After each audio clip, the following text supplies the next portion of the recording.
un nouvel ouvrage. Donc, pour dire qu'aujourd'hui, à beaucoup, vous faites notre fierté. Ibrahima, je l'ai connu ici tout jeune.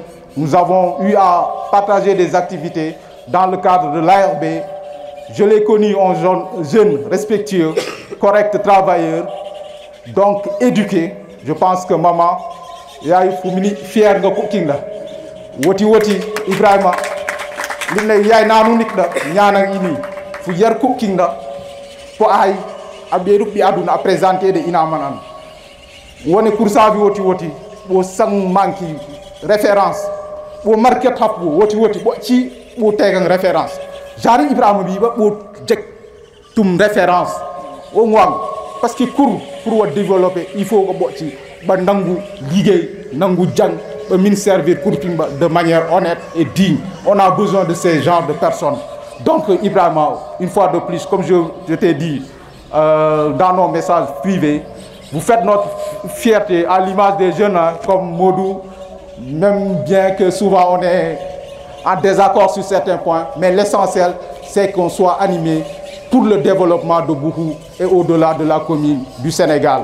Je pense qu'aujourd'hui, vous faites notre fierté, je le répète, parce qu'à chaque fois que je vois des jeunes sortir comme ça, venant de Bougou, c'est une fierté pour moi, personnellement. Et j'imagine que c'est à l'image de tous les autres habitants du village. Ce que je déplore souvent dans ces genres de cérémonies, ça aurait été une autre manifestation, comme on les connaît, pour le week-end du Firat. Je pense qu'il faut que les parents, davantage, puissent conscientiser les enfants à se battre davantage, à avoir des références, surtout au niveau des études. Aujourd'hui, c'est un peu regrettable parfois que nous comme si je peux dire ainsi. Soyons patients, travaillons dans la durée et le succès, comme on le dit, est au bout de l'effort. Donc, pour ne pas être long, j'aimerais parler de beaucoup de choses, mais comme nous avons des contraintes de temps et mon roi d'aujourd'hui, ou d'une M. Bachir doit se libérer pour rentrer à Dakar, je m'en arrête là, tout en remerciant une fois de plus Ibrahima et prier pour d'autres succès et d'autres ouvrages sans suivre. Merci beaucoup. Je pense qu'on est d'accord sur nos désaccords. Donc c'est un enrichissement de réflexion. Moi, je suis un adepte de la contradiction scientifique. Merci encore une fois. Comme il a dit, un auteur peut en cacher un autre. Nous avons un autre auteur qui est derrière là. Khalifa Dione, qu'on va également inviter peut-être à prendre la parole, qui est un auteur qui a produit et qui est membre également du Sénat des écrivains du Sénégal. Donc on pourra après, bien sûr, si tu peux t'approcher pour évoquer un peu le sujet. Peut-être juste, ce n'est pas prévu, hein, mais pour vous montrer un peu ce qui est dans le livre, il y a une partie où à la fin, l'auteur nous dit, face à la souffrance cyclopéenne du système éducatif sénégalais, une thérapie s'impose. Ainsi, cet ouvrage constitue pour nous une procédure médicale visant à soigner ce mal qui entre notre école depuis un cinquantenaire, afin de la soulager pour espérer qu'elle ait un avenir meilleur et soit inscrite définitivement sur la voie de l'émergence culturelle. Donc je pense que voici la démarche qui a été entreprise, et d'ailleurs il disait quelque part que pour répondre à cette problématique, cet ouvrage est né. Il s'agit d'une participation patriotique à l'éducation d'une école sénégalaise forte, aussi bien dans sa conception que dans ses performances, pour maintenir l'espoir permis et le rendre possible à l'endroit de notre système éducatif. C'est magnifique, c'est digeste, c'est compréhensible, c'est simple. Merci encore une fois, Ibrahima, pour vraiment ce chef-d'œuvre que je vous recommande de lire absolument et de le transformer en votre livre de chevet. Et je pense qu'aujourd'hui, DIAS est plein d'enseignants qui sont dans le système éducatif. Peut-être que nous sommes parmi les départements où il y a plus d'enseignants. Donc je pense que vraiment il y a un travail également d'orfèvre à faire et de vulgarisation. Donc nous allons passer la parole à un autre intervenant qui également est du village, il s'appelle Souleymane Ciss. Je pense qu'il est là avec nous, c'est un grand frère aussi à nous et qui œuvre à chaque fois pour le développement de la localité. Souleymane, je vais te donner la parole pour qu'il y ait aussi le samedi qui se cadre. Souleymane, s'il te plaît. Et après, Khalid, tu peux te rapprocher pour après qu'on puisse passer à toi. Je veux qu'on prenne 5 intervenants pour passer la parole à Ibrahim pour qu'il puisse... Bobi Kani ñep bo nik netik de nan kañ singde et bo mi remercier ñep ngang téway bonjour à tout le monde. Donc je vais d'abord me présenter. Je me nomme Souley Sis, je suis professeur d'histoire et de géographie. Je suis un praticien du système éducatif sénégalais.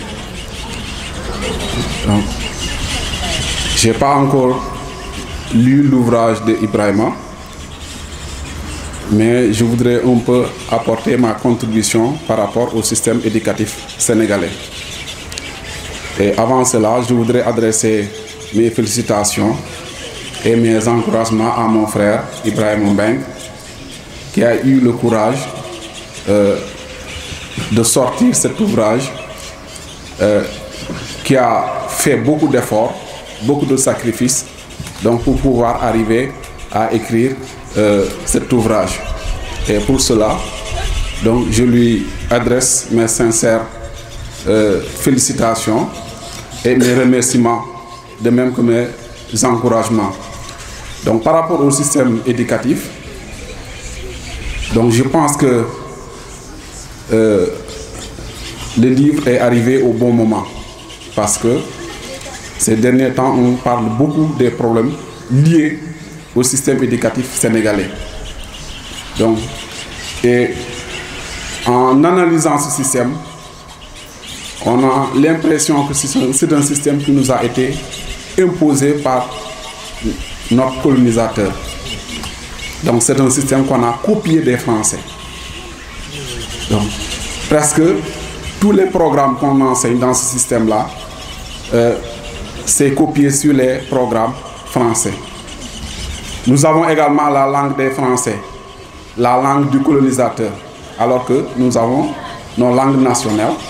Donc, on pouvait étudier dans nos langues nationales, mais malheureusement, donc, on a laissé ça à côté.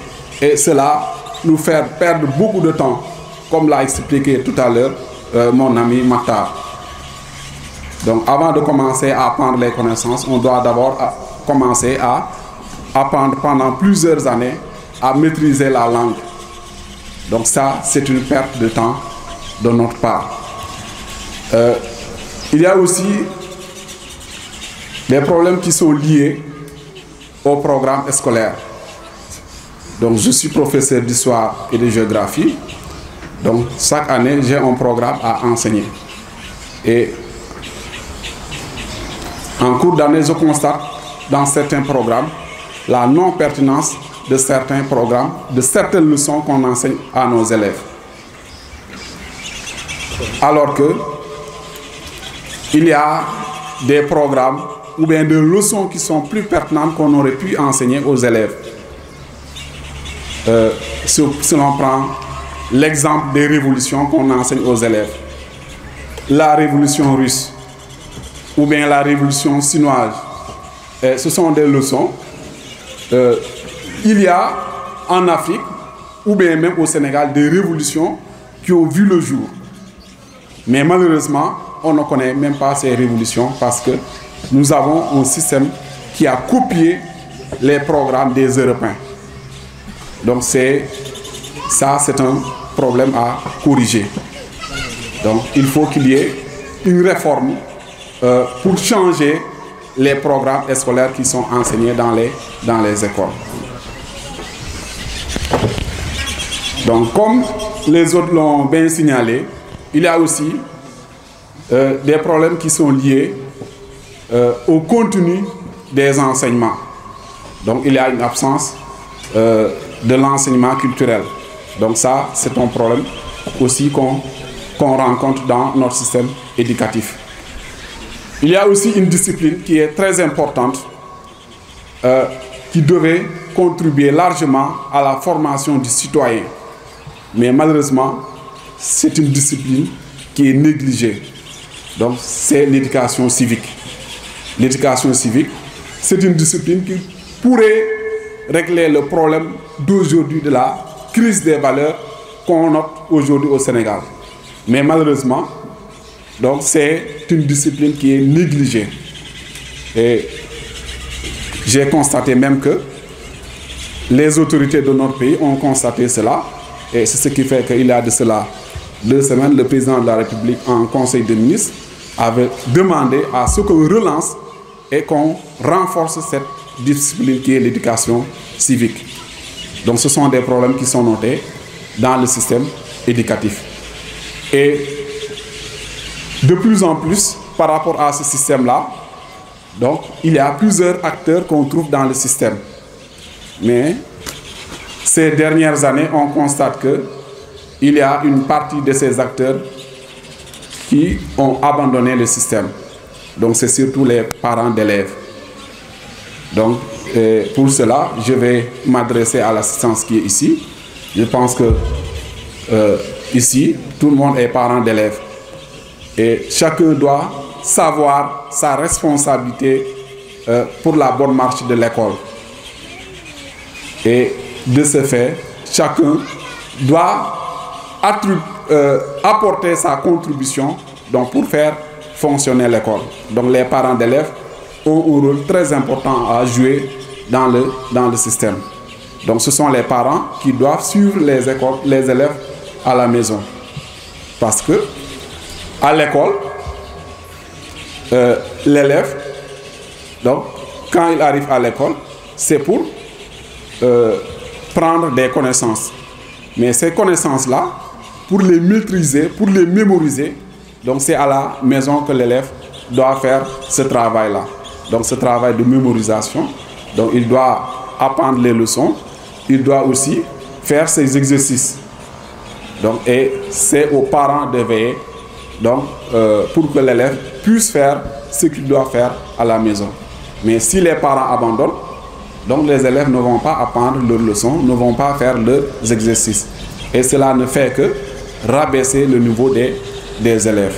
Donc ça aussi, je vais lancer un appel aux parents d'élèves qui sont présents ici, donc d'être conscients par rapport au système éducatif, le rôle qu'il doit jouer dans le système éducatif. Et je les demande davantage donc, de s'impliquer dans le système et de faire le travail correctement afin que l'on puisse relever les défis de l'éducation. Donc c'est cette contribution que je voudrais apporter. Donc je vous félicite et je vous remercie infiniment. Et qui revient un peu sur votre intervention, un système éducatif pro-occidental dépourvu de référentiel culturel national. Donc je pense que c'est, on va dire, la moitié linéaire de votre intervention, c'est pour dire que nous avons une école qui est plus française que sénégalaise. Et d'ailleurs, vous parlez des révolutions, j'ai envie de dire la révolution d'Oron de 1776, de Suleiman Baal, qui n'est pas enseignée dans l'école, ou bien même la révolution du Mali, un peu de la Sartre Kampura, qui sont des réalités que nous avons vécues, mais qu'on n'enseigne pas dans nos écoles. On préfère vous parler de vos ancêtres des Gaulois, de Napoléon qui a terrassé les autres, et sinon, malheureusement, ça ne nous honore pas. Mais malheureusement, c'est ça aussi aujourd'hui. Et je pense que le livre est revenu largement sur ces aspects-là qui, véritablement, ont rendu un peu complexe même le Sénégalais. Nous avons rendu complexe. Et quand il dit Sénégalais, j'ai jamais juste envie de dire comment passer d'une école en Afrique à une école africaine. Puisque la réalité qui fait au Sénégal, c'est cette même réalité que vous allez retrouver dans les autres pays, surtout qui ont été des anciennes colonies françaises. Donc c'est ça en réalité qui se trouve aujourd'hui en Afrique. Donc merci encore une fois Souleymane pour cette belle intervention. Nous allons évoquer un autre enseignant qui a été également, avec qui on a fait l'école primaire ensemble. Nous on a fait C8, C7, C1, C2, là-bas, C1 et C2. Il s'appelle Mourou Diouf, il est enseignant aussi, il est de montagne. Je vais lui demander également d'intervenir. Après on prend Khalifa et après on donne la parole à Ibrahima qui va recadrer et les autres pourront intervenir parce que lui il va revenir sur le niveau de son ouvrage. Donc ñëw naa fi tey parce que lu mel ni je pense que si un fils de Bourou bu jógee bind livre bu doy ni je pense que tey ji fii dafa waroon feese donc Ibrahima maa lay remercier di la encourager di la wax bon vent donc je suis très content parce que c'était pas prévu de venir ici et de prendre la parole, j'étais venu juste pour assister, pour écouter pour me ressourcer encore une fois. Donc je remercie tout le monde et j'encourage Ibrahim pour cette belle ouvrage. Merci à tout le monde. Merci. Merci pour la prévention du propos qui est impactée aussi. Donc Khalifa va intervenir avant qu'on passe le micro à Ibrahim, qui reviendra sur les grandes lignes de ce livre et après pour donner un avant-goût aux autres qui n'ont pas encore lu le livre. Nous avons aussi un journaliste qui est là et il est aussi écrivain, même s'il est arrêté sur WhatsApp, c'est un écrivain Ibrahim de Yassaklu et je profite également pour saluer les autres médias comme Yass Info qui est également présent. Khalifa est un écrivain. C'est le premier à avoir organisé ce genre de cérémonie ici à Boko. Il a été le précurseur. Ibrahim a suivi, a repris le pas et j'espère que, comme Allah dit, nous aurons d'autres personnes à l'image de Matar. Il a bien jeté une pierre dans votre jardin. C'est à vous maintenant de faire le reste. Khalifa, vous avez la parole. Bonsoir, je m'appelle Khalifa Ndion.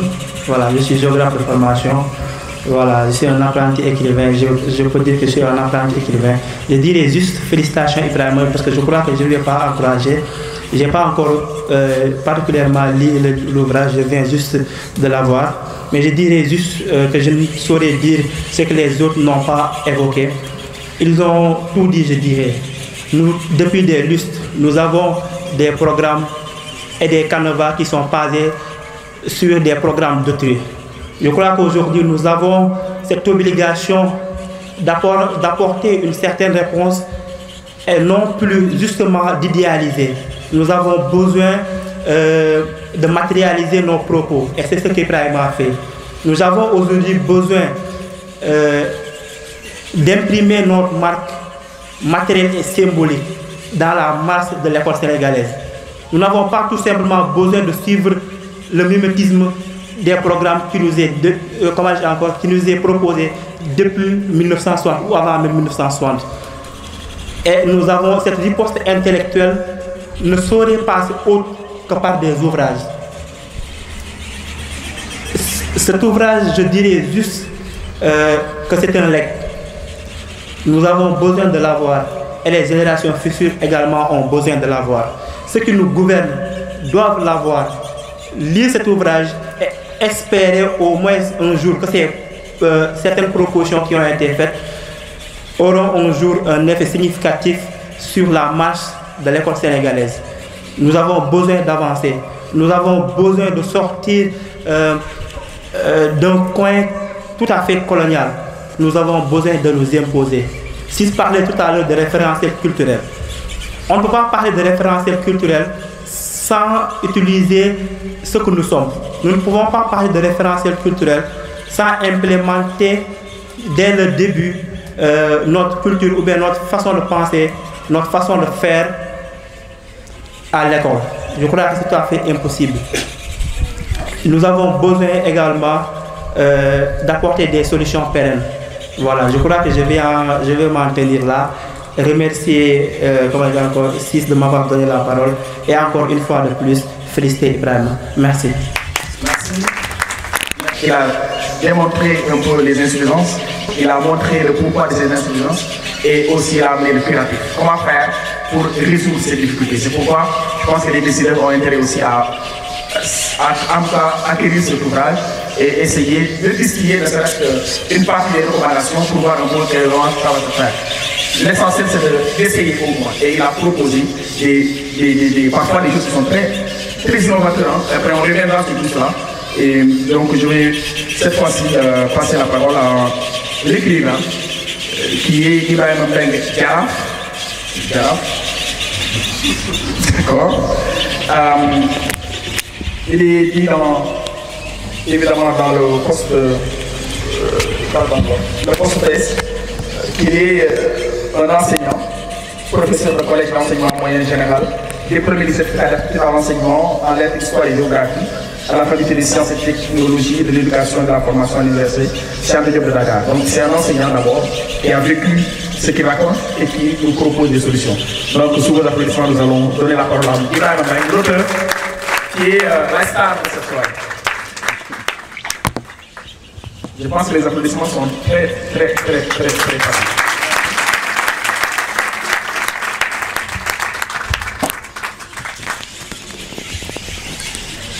C'est bon. Bonsoir tout le monde. Je commencerai d'abord par remercier tous ceux qui sont venus ici assister à cette cérémonie de présentation de mon ouvrage intitulé « La réforme, comment passer d'une école au Sénégal à une école sénégalaise ».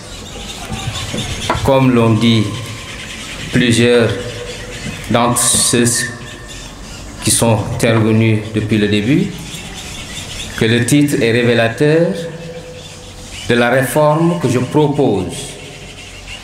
propose aux Sénégalais, que je propose aux dirigeants de ce pays, pour que nous puissions ensemble transformer cette école qui nous est chère. Alors, dans l'ouvrage, j'ai un peu utilisé ce qu'on appelle le jargon de la médecine, hein, parce que moi je pense que l'école est malade et qu'elle doit être soignée. Et si vous regardez bien la deuxième partie, j'ai eu à parler de thérapie génique. Thérapie génique, ça veut dire tout simplement que après avoir fait un diagnostic général, j'ai fait des prescriptions qu'on peut peut-être appeler ordonnances pour permettre à cette école-là de souffler un peu, parce qu'elle est asphyxiée jusqu'au fond. Comme me l'avait demandé la fois dernière quand on faisait la conférence de presse, Guy Marius Sagna, qui je remercie parce que normalement il devrait être là, mais malheureusement il a eu du moins quelques contraintes qui ne sont pas liées à sa volonté et qui n'étaient pas vraiment dans les dispositions de venir. Donc je pense que tout le monde ici suit la presse et savent exactement ce qui se passe actuellement en ce qui lui concerne. Alors, il m'avait suggéré de ne pas tout dire dans l'ouvrage. Je ne vais pas parler de l'intérieur, parce que je voudrais que les gens également achètent cet ouvrage-là pour qu'ils puissent lire vraiment les propos que j'ai eu à tenir par rapport à l'avenir du système, par rapport aux réformes que je propose, parce qu'également je voudrais participer par rapport à ce que Bachir a dit tout à l'heure, à la renaissance de la lecture aussi. Parce que si tout est dit à travers des vidéos entre autres, on n'a plus besoin de lire, parce qu'on aurait tout dit. Et c'est pourquoi j'éviterai d'entrer dans les détails, mais je vais dire exactement en quoi vraiment ma réflexion a été orientée. Tout à l'heure, beaucoup d'exemples ont été donnés en ce qui concerne le fonctionnement du système. Et l'exemple le plus récent, c'est celui concernant le mode de recrutement des enseignants dans le système éducatif. J'ai dit ça dans l'ouvrage, et il y a de cela 2 semaines, c'était sur la toile et tout le monde en parlait. Comment les politiques politisent le système éducatif. Alors, les recrutements peuvent se faire, mais les recrutements ne doivent pas être politiques. Et le problème des 5000 enseignants qui étaient à l'actualité la semaine dernière, si je me trompe, est révélateur, parce que même quand on a reçu l'info et on discutait, je l'ai dit la fois dernière, mon petit frère Ousmane m'avait dit il faut consulter la page 45 de l'ouvrage où vous traitez déjà la question et que vous fustigez la façon dont l'éducation est politisée du point de vue du recrutement. Ça, c'est un problème. Alors, l'autre chose que je voudrais partager avec vous et qui se trouve dans l'ouvrage, c'est que notre système éducatif est dépourvu de référentiels culturels. On a donné beaucoup d'exemples tout à l'heure. La manière dont nous enseignons notre histoire, la manière également dont nous ne valorisons pas en fait nos références. Je veux parler de Cheikh Souleymane Baal, que vous avez dit tout à l'heure, qui est un éminent penseur, qui est un intellectuel, parce que ici également, moi j'en ai parlé dans l'ouvrage, c'est que Aujourd'hui, au Sénégal, quand on parle d'intellectuels, on pense que c'est seulement ceux qui sont été à l'école et qui ont fait l'école française. Alors que on peut être arabisant et être intellectuel, on peut enseigner, apprendre autre chose et être intellectuel. Donc, le caractère intellectuel ne se limite pas seulement au passage à l'école française, mais c'est beaucoup plus large que ça. Alors, si on prend l'exemple de Thierno Souleymane Baal qui a eu à mener une révolution en 1776, et c'est une révolution qui a précédé la révolution américaine, parce que la révolution américaine a eu lieu en 1777, qui a précédé du moins la révolution française qui a eu lieu en 1889. Ça, c'est pour montrer un peu que nous étions dans ces dynamiques de réflexion depuis très longtemps, avant même que le blanc arrive chez nous. Mais on a l'impression que le monde, pour ce qui nous concerne, globalement en Afrique et particulièrement au Sénégal, c'est après nos indépendances que nous avons commencé à exister. Donc parmi ces référentiels culturels également et ces référentiels politiques, il y en a beaucoup. On a parlé de Cheikh Ahmadou Bamba, Khadimou Rassoul, on a parlé de Mame El Hadji Malick, on a parlé de Mame Ibrahima Niass, etc., qui sont des référentiels, mais qui, si vous regardez la formation qu'on donne à nos élèves, ça ne se reflète pas dans nos programmes, parce que le programme que nous avons, c'est un programme français, c'est un programme colonial. Parce que l'école également a servi à nous aliéner, a servi à nous dominer. Et c'est cette même école-là qui est là jusqu'à présent. Donc c'est pour montrer tout simplement qu'il y a du chemin à faire, parce que si, par exemple, aujourd'hui, on doit émerger, on veut dire qu'actuellement, à la situation que nous sommes à l'intérieur, au fond. Et il faut d'abord sortir la tête pour pouvoir réfléchir et faire avancer les choses. Mais le mal est profond. Alors, j'ai parlé également dans cet ouvrage de l'administration scolaire. Parce que les gens minimisent l'administration, mais c'est un pan extrêmement important dans la survie de l'école sénégalaise. Pourquoi?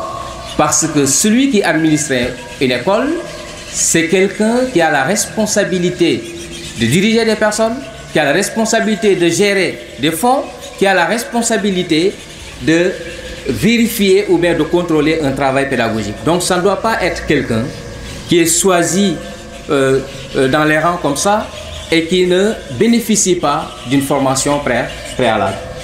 Et c'est pourquoi nous avons proposé dans cet ouvrage la création, comme l'avait dit déjà beaucoup de syndicalistes, la création du corps des administrateurs scolaires au niveau de l'administration sénégalaise, et qui même nous avons détaillé, nous avons donné des propositions très claires en disant que si par exemple tu veux devenir un directeur d'école, il faut avoir une ancienneté de 5 ans, faire un concours, ensuite être admis à l'école de formation des instituteurs et être formé comme administrateur d'école.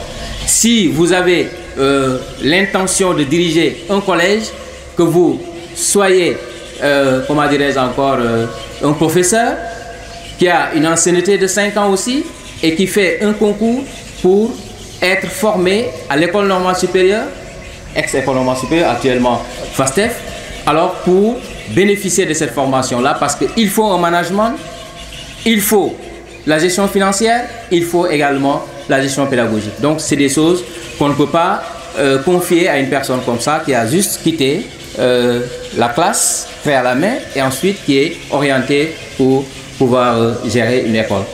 Maintenant pour le cycle secondaire, c'est-à-dire le lycée, nous avons proposé à ce qu'il y ait des professeurs qu'on appelle les professeurs d'enseignement secondaire. Si tu as une ancienneté de 5 ans, tu passes un concours. Et cette fois-ci, nous avons allé beaucoup plus loin en disant que ceux qui dirigent les lycées doivent être formés à l'École nationale d'administration, parce que c'est important. Parce que ça donne de la valeur. Ça donne tout simplement une certaine hégémonie à l'école pour pouvoir vraiment lui donner, comme on a dit dans le livre, la prestance qu'elle mérite. Alors, entre autres maintenant, ce qui a été mis, donc, ce qui a été développé dans cet ouvrage-là, il y a la question de la langue française. Certains me disent, vous parlez français et vous voulez dire que là, on ne doit pas enseigner le français. Mais si, l'existentiel, ce qu'on dit l'existentiel, c'est-à-dire ce que Sékou Touré appelait le réel négatif. Il y a ce qu'on appelle un réel négatif. C'est ce qui est là. Même nous, de frappe, on nous dit des fois, vous combattez au champ et vous entrez au champ pour acheter. Mais ce n'est pas la même chose. Ça ne veut pas dire que je combats par exemple quelque chose, que c'est l'existant qui est là et que je n'ai pas le droit de l'utiliser. Donc ça également, il faut que les gens le comprennent. Donc quand on dit que la langue française ne doit pas être la langue d'apprentissage, mais ça peut être une langue étrangère, comme on apprend l'anglais, comme on apprend l'espagnol, entre autres. Mais on ne peut pas prendre le français et mettre ça comme langue d'apprentissage, parce que le français, parce que chaque langue même, ce n'est pas seulement le français, mais chaque langue véhicule une culture. Aujourd'hui, je donne un exemple en disant, par exemple, quand vous demandez à quelqu'un de vous dire en Wolof, de traduire du Wolof au français, Domou Taparka par exemple, tu ne peux pas le faire parce que ce n'est pas de la culture française. Si aujourd'hui je dois, par exemple, traduire hamburger ou pizza en sérère, ça sera extrêmement difficile de le faire. Donc, c'est pourquoi? Parce que la langue véhicule une culture. Et c'est à partir de cette culture-là, c'est à partir de cette langue française que le colon a fini de nous coloniser, a fini tout simplement de nous faire, comment dirais-je encore, de nous mettre dans le cercle du français, dans le cercle de la culture française. Et c'est la raison pour laquelle tout le monde veut parler français correctement. Tout le monde veut s'habiller en français. Si aujourd'hui il y a quelqu'un qui s'est habillé en tchaya ou autre et qui vient ici, ça sera un peu de la rigolade.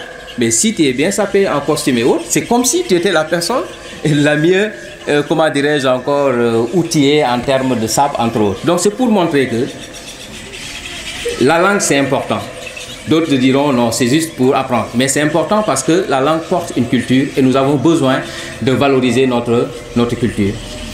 Alors, je ne me suis pas arrêté à cela. Il y a beaucoup d'éléments qui ont été évoqués, mais puisque je ne peux pas entrer dans les détails, je me consacrerai le reste du temps de parole qu'à remercier Abdourahmane pour ta présence et ton soutien. Et sache que nous te sentons derrière nous. Et si à chaque fois qu'on se retourne et qu'on te voit, on a toujours le courage d'avancer. Je remercie également M. Khalidouf, qui est un homme d'une dimension intellectuelle rare et également d'une ouverture d'esprit, et que je remercie également de votre présence. Donc je remercie Adamon, qui représente actuellement donc, M. Mamadou Diouf. Je remercie également M. Ousmane Pouy de votre présence. Et je remercie ma maman. Je remercie également mes femmes qui sont là-bas. C'est bon? Voilà, c'est bon.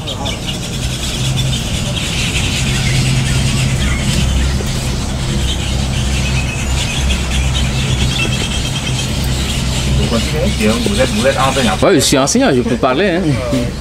Alors, je remercie également mes femmes, je remercie mes frères et sœurs qui n'ont pas ménagé aujourd'hui d'efforts pour avoir ce décor que nous avons aujourd'hui. Et je remercie également mes amis d'Harmattan. Je remercie SIS d'avoir accepté de modérer donc, cette cérémonie. Je remercie mon grand frère Mokhtar. Et je remercie également tous les invités qui sont venus assister à cette cérémonie. Et je vous demande d'acheter mon livre et de le lire. Point.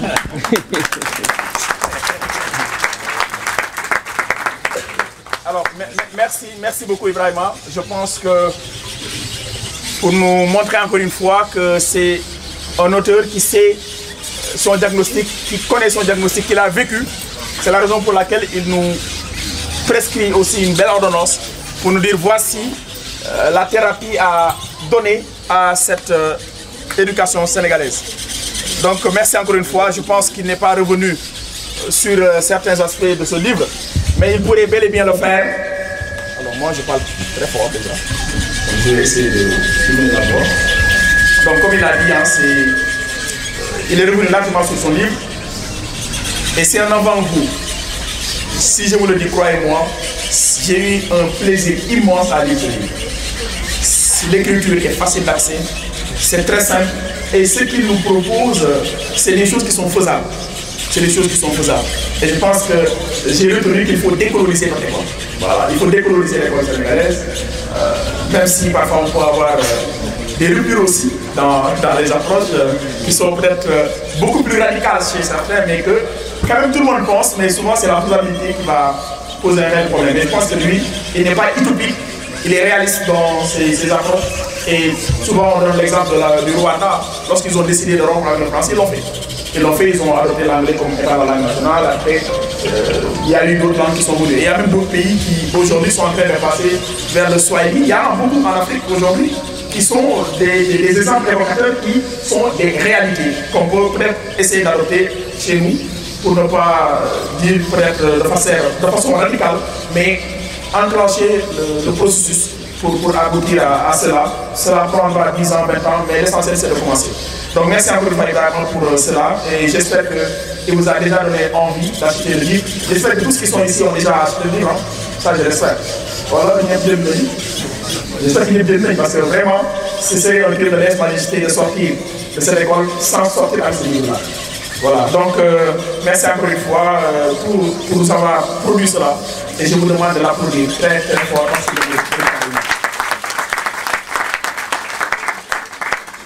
je passe. Ah d'accord. Bonsoir tout le monde.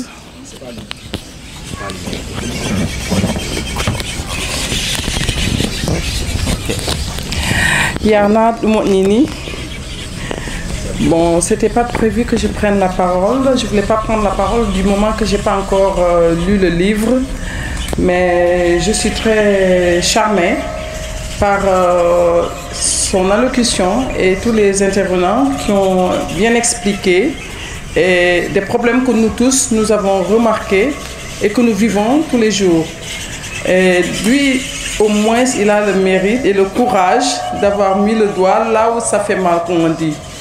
Donc, maa ngi nuyu ñëpp di jaajëfal ñëpp parce que man prévoir moon jël parole tant que j'ai pas lu tant que liiruma livre bi di kontaan nag te doon yaakaar ne aussi tey jii Saafeen yëpp ñoo fi war a taw ñoo fi waroon teew parce que c'est une fierté, c'est une très grande fierté que suñu doom yi di génn comme ni ko sama rakk ji Xalifa waxee dañoo war a imposer suñu bopp te suñu doom yi ñi ngi ci jéego boobu ñi ngi ci yoon boobu donc ñu encourager leen yokk leen courage te di ñaan aussi ñëpp lire jënd livre bi le maximum possible maa ngi koy encourager vivement ci turu waa Pastef Diass ci Youssou comme Youssou daf ma forcer pour ma ñëw alors que j'avais déjà aussi prévu de venir aussi di jaajëfal ñëpp di kontaan bu baax a baax aussi merci à vous. Je donne la parole à Adama qui représente Mamadou Diouf entre des noms qui vient véritablement peut-être dire un mot également sur ça et ce sont les invités. ñooñu ñuy ñëpp ku ci nekk sa tur ak sa sant voilà di kontaan bu baax a baax ci teew ci bis bu mel nii parce que ce n'est pas donné à tout le monde d'être présent dans ce genre de cérémonie donc on remercie notre grand frère Ibrahima Mbengue Jaraaf comme on le dit souvent on remercie waa Harmattan monsieur Coly ñu ngi leen di remercier bu baax a baax et siis suñu nijaay suñu grand Matar ñu ngi leen di remercier bu baax di kontaan ci yow tey dañ fi taxawee ñaari tànk benn bu njëkk bi on est des fils du village on est des jeunes yoo xamante ne si on est engagé pour le développement du village on est engagé pour le développement de notre commune de notre département autant pour moi et de notre région notre pays notre continent même dañu taxaw ci tànk boobu beneen bi tey dañu fi ñëw suñu leader yabal ñu fi Mamadou Diouf mu amoon yéene teew ci bis bi bokk ak yow bis bi mais xat-xatu jamono moo war a tey ñëwoon di remercier bu baax a baax suñu grand Abdourahmane comme ni ngeen ko waxee sànq Ibou kii Mamadou à chaque fois lépp loo xamante ni si village de Bourou woote na ko dañ ko ci woo et duñ ko ci woo lépp loo xamante ne développement la kenn du ko ci jiitu ñu koy remercier bu baax ma bëgg ngeen may na ko loxo bu baax di remercier suñu grand Xaali Diouf gis nañu taxawaayam ci biir dëkk bi ñii dañuy soxla ci biir dëkk bi quoi parce que ay grand exemplaire lañ gis nañ sa sortie bi nga def keroog ci RFM matin ñoo la ci remercier di la encourager di wax ne gis nañ ñu taxawoo ñun commune de Diass gis nañ ñu taxawoo Safeen et di wax rek ne aujourd'hui je peux dire sans risque de me tromper que ne am naa encadreur parce que léegi rek maa ngi ciy wax ak suma grand Abdourahmane y a de cela 1 an voire plus maa ngi bind ci yu mel nii peut-être ci benn volet laay bind mais à un moment donné damay dem ba ci biir mel na dama amul ku may orienté parce que je suis seul bon bien vrai am na ñu ngi ci jote waxtaanal mais quand même damay dem ba benn moment mel ne dama xaw a càng ku may gàggante laa dul am mais aujourd'hui comme on a Khalifa et Ibrahima man Adama je peux revendiquer je peux dire aujourd'hui sans risque de me tromper que j'ai am naa ay encadreur bientôt xam naa ni bu ngeen ma boolee gars yi danaa woote waat bis bu mel nii pour ñu taxaw loolu et di remercier la jeunesse boobu parce que wax dëgg na yàlla c'est pas évident ñu woote ak xew-xewu jamono tey la nawetaan yi ubbi suñu zone bi ñu bàyyi lépp ñëw taxawee teewee bis bi parce que c'est important wax dëgg na yàlla ñuy remercier ñëpp ñuy remercier ñëpp di wax rek ne Modou Diouf yëg na la gis na la moo ngi lay suivre te kontaan na ci yow gis na si li ngay def parce que lii contribution la ci développement de notre pays parce que lii dafa weesu commune de Diass dafa weesu village de Bourou Afrique sax Mamadou wax na ko sànq parce que tey jii yaakaar naa livre bi danañ ko lire parce que pour terminer keroog rek man ak sama benn copain Aliou Albaro noonu la ko gën a xamee ñoo ngi toog di commenter ci livre bi saa wax na ko léegi nee na 20 ans la lay durer pour ñu door bu fekkee réforme bi nangu nañ ko appliquer 20 ans lay durer man j'ai dit 20 ans plus parce que tey jii lii pour ñu inculquer ko suñu jeunesse bi il faut ñu commencer dès le bas âge ci base élémentaire bi école ci jardin autant pour moi foofu la ñu mën a amee résultat parce que si boo benn aadama mi nga xam ne ci système bu yàgg bi la jàngee ba toll nii un bon jour nga bëgg jël ci système boobu yóbbu ko ci système bu bees bi ça pose problème mais tey jii ki nga xamante ni si jardin la commencé maternelle kooku nga ko inculquer système bi kooku yaakaar naa daal 15 ans 20 ans loolu danañ mën a gis résultat yi nga xamante ne si moom lañ ciy xaar di remercier ñëpp parole yu gudd na mais quand même di remercier bu baax Mamadou. merci. ak délégation bi nga xamante ne si ñoom laa àndal muy Souleymane Diallo ak Abdou Seck ñoom ñi nga xamante ne si ñoom ñu ngi ci turu ànd maintenant ñoom ñu ngi ci turu Mamadou Diouf. Je vous remercie. Bonsoir à tout le monde. Donc je remercie d'abord Ibrahima pour ce brillant exposé. Donc il a produit et vraiment comme on a dit tout à l'heure le titre est révélateur, la réforme. Donc je l'ai pas encore lu Ibrahima, je l'ai pas encore lu, mais également j'avais l'intention d'aller assister à la conférence de presse de Dakar, mais malheureusement ça a un peu coïncidé avec le décès que nous avions, donc raison pour laquelle j'ai pas pu y aller. Mais vraiment voilà, donc je vous souhaite bon vent comme je l'ai écrit donc sur le message, et juste également pour vous dire que ceci pose un problème réel parce que nous voulons faire comprendre aux gens que aujourd'hui il est temps de changer, de réformer l'éducation donc au Sénégal. Et parlant donc du titre, comment passer d'une école au Sénégal, cela veut dire quoi? L'école qui a été implantée par les Blancs à une école sénégalaise, c'est-à-dire une école qui s'adapte aux réalités sénégalaises, à la culture sénégalaise. Donc apprendre et laisser de côté, laisser en rade notre culture, je pense que ce serait difficile de développer un pays. Raison pour laquelle on peut donner l'exemple des Chinois. Aujourd'hui, les Chinois, ils apprennent avec leur propre langue pour pouvoir développer leur pays. Et vous voyez que la Chine pratiquement a subi beaucoup d'attaques lors de la Seconde Guerre mondiale. Mais aujourd'hui, il s'est trouvé que la Chine est devenue parmi les premières puissances mondiales. Donc c'est très intéressant. Donc juste pour laisser un message par rapport aux gens qui sont là, le problème qui se pose au Sénégal, Ibrahima, il y a des gens qui nous disent que lorsque les dirigeants, nos dirigeants veulent nous tromper, ils utilisent le français dans leur discours et tout. Mais lorsqu'ils veulent véhiculer leur politique, ils utilisent le Wolof. Je ne sais pas si vous avez fait cette remarque. Voilà. Donc c'est très important. Quand ils veulent tromper, parce que les masses ne comprennent pas le français, qu'on se dise la vérité. La plupart des gens, les gens qui votent, les gens qui sont dans les urnes, la plupart des gens là ne comprennent pas le français réel. Donc eux, ils utilisent le français pour tromper. Mais quand il s'agit de faire passer leur message qui les intéresse, ils utilisent le Wolof. Donc on doit repartir sur les bases. Donc prendre en compte notre culture. Et pour voir le problème réel, Ibrahima, qui se trouve dans ce système éducatif, je vais dire l'exemple de la France. France a un niveau où automatiquement spécialisé. Vous commencez à soit technologie, soit avec le monde nous spécialisé dans sa profession. Mais si vous au Sénégal, vous avez un doctorat, vous savez ce que vous avez. Donc ça, c'est un problème. C'est un problème. Donc problème de quoi? Problème de formation.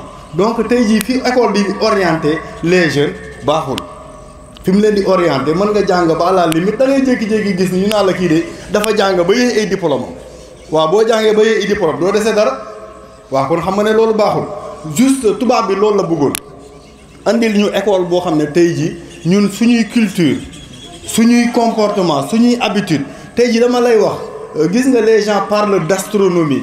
Les gens parlent de géographie, les gens parlent de droit. Pourtant, les gens, les intellectuels, comme Cheikh Ahmadou Bamba, comme Cheikh Seydi Hadji Malick, comme Cheikh Oumar Foutiyou Tall, pourtant, ces écrits, leurs écrits, ça prend en compte toutes ces formes de connaissances. Mais pourtant, ils ne jàngale te loolu bu ñu ko jàngale woon tey man waxoon naa fi sa ay jamono nañ ko traduire en français jàngale ko ñu xool ndax du am impact positif mais pour ne pas tirer en longueur. Vraiment, encore une fois, je salue mes grands qui sont là, le grand Khali.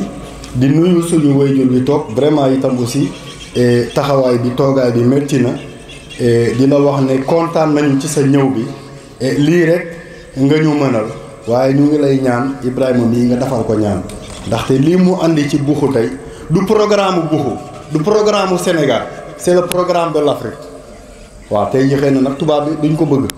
waaye lii ñun ñii la gën a intéressé waaw vraiment Ibrahima je suis très content de ce livre et j'ai hâte de découvrir le contenu et vraiment merci. Merci. Merci Abdoulaye. Excuse-moi un tout petit peu, je suis venu également de la part de JB6 Groupe Solution.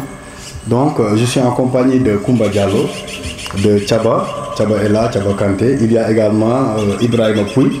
Et Djibi, il avait l'intention de passer, mais il a eu des contraintes de temps, des engagements ailleurs, raison pour laquelle il n'a pas pu honorer voilà, donc, de cette présence. Mais vraiment aussi, nous l'avons fait. Il a insisté, il a dit que nous avons fait une réunion à Djas, mais il a dit que nous avons fait ce qu'on donc et vraiment aussi, nous les remercier, du contentiel. Merci également, Sis, Mata. Donc vraiment, merci.